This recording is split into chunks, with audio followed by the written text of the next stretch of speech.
Following the blockbuster successes of family movies like Inside Out 2 and Moana 2, each of them surpassing the $1 billion mark at the box office in 2024, Disney is planning to launch a brand new feature film based on the TV show Bluey. So Bluey as a series is hugely popular. It's a global phenomenon.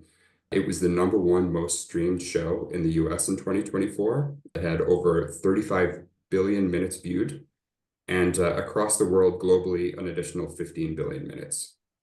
So this film is scheduled for a release in 2027, and Disney's goal is clear. They want to hit at least $1.7 billion of box office revenue, making it the number one all-time animated movie.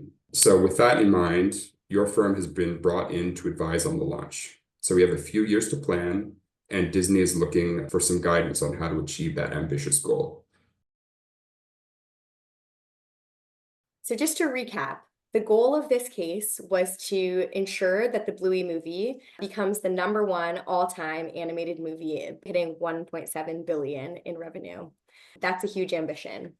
We found that the global market size for children's movies in theater is 6.4 billion, meaning that the 1.7 billion is a pretty big share of that total market size. This means that we really need to make sure that Bluey is successful in every aspect that it possibly can be in order to give it the best possible shot of reaching this huge ambition.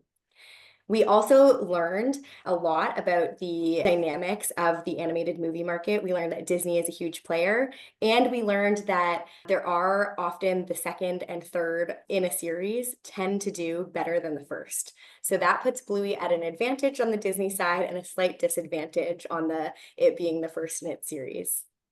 Finally, we have the question of understanding whether Bluey should compete with Minions 2 or whether the date should be changed, in which I highly recommend that Disney changes the date in order to fully capitalize on the opportunity to make the most of that fairly small market size. The major risks, I would say, are in terms of competing against Minions 2 and also just having this huge ambition. I think there is a risk in sometimes when you shoot for the moon, you don't quite reach that. And then in terms of next steps, I would say the first next step is that Disney should definitely look back at that calendar and think about when else it can come out. And they should make a really robust strategy to target Bluey fans and make sure that they're super engaged in Bluey in the months leading up to the launch.